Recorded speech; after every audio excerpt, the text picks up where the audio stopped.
मैं आया हूँ गया जी धाम में और एक विशेष स्थान पर और एक विशेष व्यक्तित्व के साथ मैं यहाँ पर बैठा हूँ। इनका नाम है पंकज कुमार और ये गया धाम के तीर्थ पुरोहित या पंडा जी हैं। नमस्कार, मैं गया तीर्थ पुरोहित पंकज कुमार मुबार पंडा जी हूँ गया जी का, और मैं यहाँ बैठा हुआ हूँ।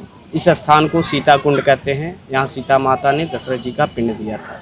आपको मेरा नमस्कार। मार्गदर्शन कीजिए कि गया जी में पिंडदान करने के लिए जो श्रद्धालु हैं वो कब आ सकते हैं।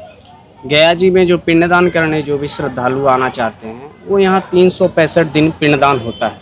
365 दिनों में वो एक दिन में आकर वो 3 स्थान वाला पिंडदान कर सकते हैं। इसमें 3 से 4 घंटे समय में उनको वो 3 स्थान का पिंडदान हो जाता है। बस ये 3 से 4 घंटे में हो जाता है। ये प्राकृतिक केस में हो गया। और अप्राकृतिक केस में अगर वो आते हैं पिंडदान करने, अप्राकृतिक केस मतलब प्राकृतिक केस जैसे कोई एक्सीडेंटल हो गए, फांसी लगाकर गुजर गए, या किसी भी तरह का एक्सीडेंटल केस है उनके पितरों को, तो उनका जो पिंडदान श्राद्ध कर्म होगा वो 4 स्थान पर होगा। वो 3 स्थान, पहला फल्गु नदी, विष्णुपद और अक्षयवट, ये 3 स्थान, और एक है प्रेतशिला जो कि यहाँ से 12 किलोमीटर दूरी होती है। वहाँ 12 किलोमीटर जाना है, 12 किलोमीटर वहाँ से आना है। तो इसमें सुबह से लेकर शाम तक समय चला जाता है। अगर पंडित जी कोई प्रेतशिला ना जाना चाहे कि भाई मेरे पास समय नहीं है, मैं यहीं पे ही, कोई ऐसी व्यवस्था है कि वहाँ ना जाके जल्दी से हो जाए और वो ट्रेन पकड़ के अपने घर जा सकें? हाँ, तो वो प्रेतशिला जो नहीं जाना चाहते हैं वो विष्णुपद मार्ग के पास में ही है गया कूप बेदी। उस गया कूप बेदी में भी वो प्रेत आत्माओं की शांति हेतु पिंडदान करते हैं। तो वो आपको 3-4 घंटे के अंतर्गत में ही वो भी कार्यक्रम आपका संपन्न करा दिया। तो साधारण मृत्यु के केस में 3-4 घंटे में हो जाता है जी। और अगर कोई प्रेतशिला जाना चाहे तो अगला 3-4-5 घंटा और लग जाएगा, मतलब एक दिन में हो जाता है। और अगर प्रेतशिला नहीं जा सकता कोई किसी वजह से, तो फिर वो उसका अल्टरनेट जो गया कूप आपने बताया वहाँ पर कर सकते हैं। वो भी आधे दिन में हमारा फिर संपन्न हो जाएगा। अच्छा, तो सुन लीजिए, जिनके पास समय की कमी है उनको घबराने की जरूरत नहीं है। आधे दिन में संपन्न हो सकता है, और नहीं तो ज़्यादा से ज़्यादा एक दिन में अगर अप्राकृतिक मृत्यु है तो संपन्न हो सकता है। अच्छा, उसके बाद हमसे पूछा जाता है कि क्या जो मातृशक्ति है, माताएं हैं, वो यहाँ पर आकर पिंडदान कर सकती हैं या नहीं? जी हाँ, ये मातृ क्षेत्र है। यहाँ माता को तो प्रथम स्थान होता है। पितृ क्षेत्र है तो पितृ लोग भी आते हैं, करते हैं, लेकिन माताएं लोग अवश्य आकर करें, क्योंकि यहाँ स्वयं सीता माता ने ही पिंडदान किया था। तो माता का अधिकार सर्वोपरि है, वो भी आकर पिंडदान कर सकते हैं।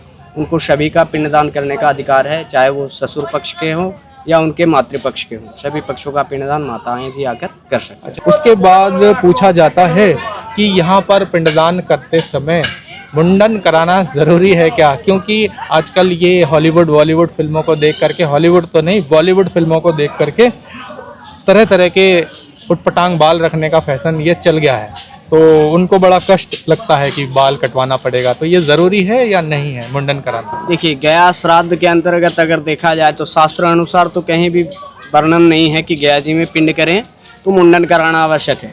परंतु यहाँ श्राद्ध कर्म है तो लोग करा भी सकते हैं।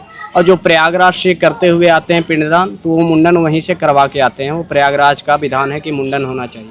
यह में ऐसा कोई शास्त्रीय प्रमाण नहीं है मुंडन का, परंतु श्राद्ध कर्म है तो लोग श्रद्धा अनुसार करा भी सकते हैं, और नहीं कराना चाहते हैं तो नहीं भी करा सकते। अच्छा, उसके बाद और एक प्रश्न है जो कि बहुत मुख्य रूप से मुझसे पूछा जाता है कि जब हम गया जी जा रहे हैं तब हमें घर से कौन कौन सी सामग्री लेकर आना है? गया जी देखिए, जब भी श्राद्ध कर्म करने आएँ तो वैसे तो कुछ लाने की आवश्यकता नहीं पड़ती है, परंतु सिर्फ जो लाना है वो मिनिमम है। पितरों को आवाहन करके आना चाहिए। वो पितरों को बोलकर कि पितृगण, मैं आपके श्राद्ध कर्म के लिए गया जी जा रहा हूँ, आप हमारे साथ चले। दक्षिण दिशा में होकर उनको आवाहित करके लाना होता है। वो थोड़ी सी चावल है, कुछ एक नारियल है, उसमें लेकर आ सकते हैं। और वो भी अगर नहीं लाते हैं, भूलवश वो उनको याद नहीं या नहीं पता है, तो उनको सारी सामग्री यहाँ उपलब्ध करवा कर और उनका सारा कार्यक्रम करवाया जा सकता है। सिर्फ उनको अपने पहनने के लिए सफ़ेद धोती और चादर लाना है, वो पहनकर वो कार्यक्रम करेंगे। कुछ नहीं है, सिर्फ वस्त्र लेके आ जाएं। सिर्फ वस्त्र और मन में आस्था श्रद्धा रहेगी तो पितृगण अवश्य आ जाते हैं। यहाँ आए तो अगर श्रद्धा है तभी आए, अगर श्रद्धा नहीं है, जबरदस्ती की वजह से ना आए। और मन में अगर कोई संशय है, जब तक वो संशय आपका दूर ना हो जाए तब तक भी ना आए।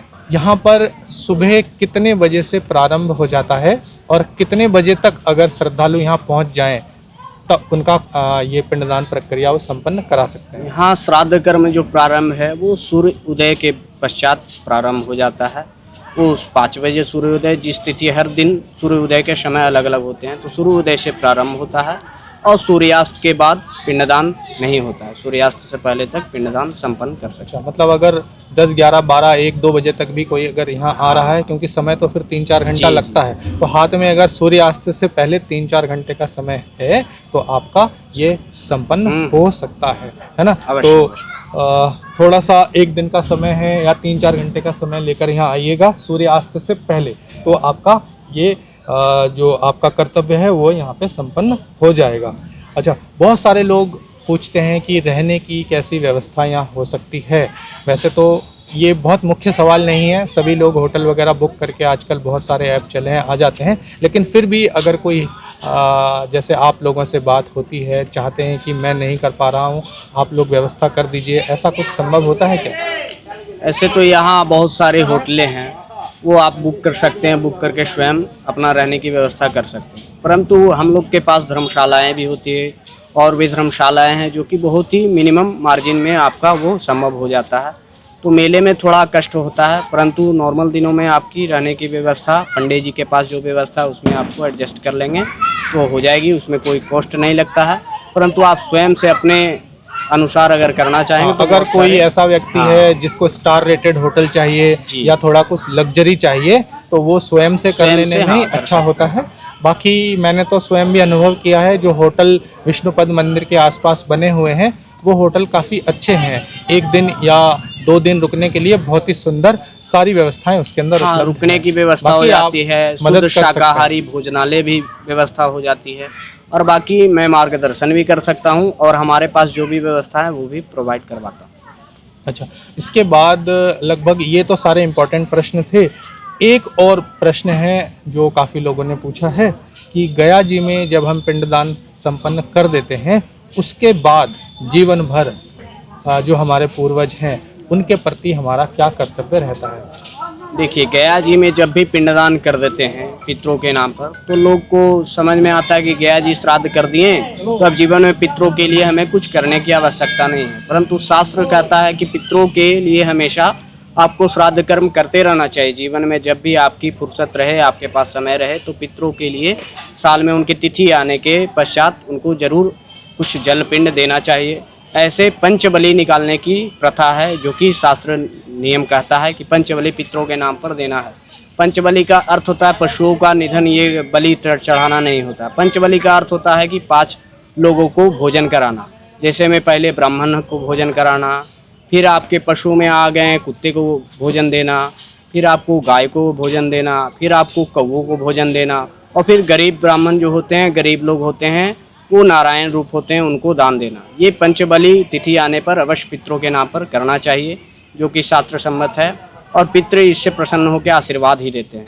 तो श्राद्ध कर्म के पश्चात उनके तिथि आने पर जब भी आपको समय मिले तो ये 5 कर्म अवश्य करें और श्राद्ध पिंड घर में जैसे देते हैं वैसे देते रहना चाहिए। पंडित जी, एक और प्रश्न जो कि बहुत महत्वपूर्ण है, जानना मैं ये चाहता हूँ कि मृत्यु के बाद कब आकर के गया जी में पिंडदान करना चाहिए उसके परिवार के लोगों को?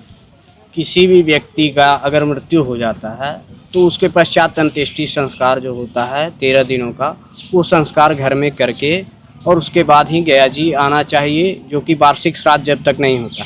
वार्षिक श्राद्ध का अर्थ होता है एक वर्ष पश्चात जो श्राद्ध होता है। तो मृत्यु के बाद 13 दिन के बाद, जिसको साधारणतः हम दिल्ली वासी हैं तो हम लोग उसको 13वीं बोलते हैं, वो हो जाता है। उसके बाद 1 वर्ष तक इंतजार करना चाहिए जी। 1 वर्ष के बाद 1 वर्ष वाला श्राद्ध, जिसे हम लोग बरसी बोलते हैं, वार्षिक श्राद्ध, वो समाप्त हो जाएगा घर पे विधि विधान के साथ।